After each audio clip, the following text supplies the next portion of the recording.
உள்ளான மனுஷன் ஆவி, ஆத்மா, இருதயம் என்னும் 3 பகுதிகளால் ஆனது. ஆத்மாவில் 3 உட்பகுதிகள் உண்டு.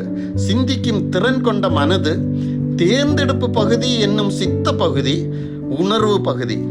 இந்த மனதுக்குள் தான் செயல்படுத்த வேண்டிய சட்டத்திட்டங்கள் பதிக்கப்பட்டிருக்கும். சரீரத்திற்கு எதை செய்ய வேண்டும் என்பதை தேர்ந்தெடுத்து கட்டளை கொடுப்பது சித்த பகுதி.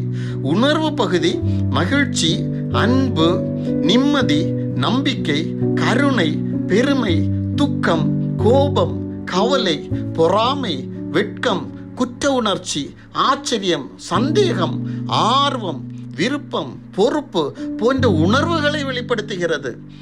ஆவியிலும் 3 பகுதிகள் உண்டு. தொடர்பு கொள்ளும் பகுதி, உள்ளுணர்வு பகுதி, மனசாட்சியின் பகுதி. இந்த தொடர்பு கொள்ளும் பகுதி தான் தேவ ஆவியோடு தொடர்பில் இருக்கும்.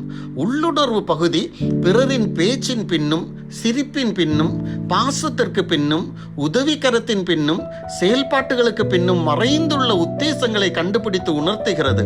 இதை 7ஆம் அறிவு என்று உலகத்தவர்கள் கூறுவார்கள். மனசாட்சி பகுதி எது சரி, எது தவறு என்பதை உணர்த்துகிறது.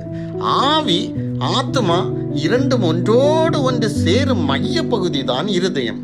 மனதின் எண்ணங்கள் மற்றும் மனதின் விருப்பத்திற்கு ஏற்றபடியாகவும் ஆவியின் தூண்டுதலின் படியேயும் விருப்பங்களை உருவாக்கும் பகுதி இருதயம்தான்.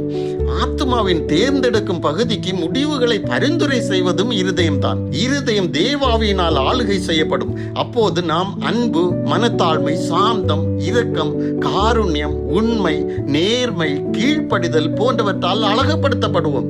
பரிசுத்தம் உள்ளத்தின் அலங்காரமாக மாறும். தேவன் உங்களை சகல பரிசுத்தத்துக்குள்ளும் வழி நடத்துவாராக. ஆமேன்.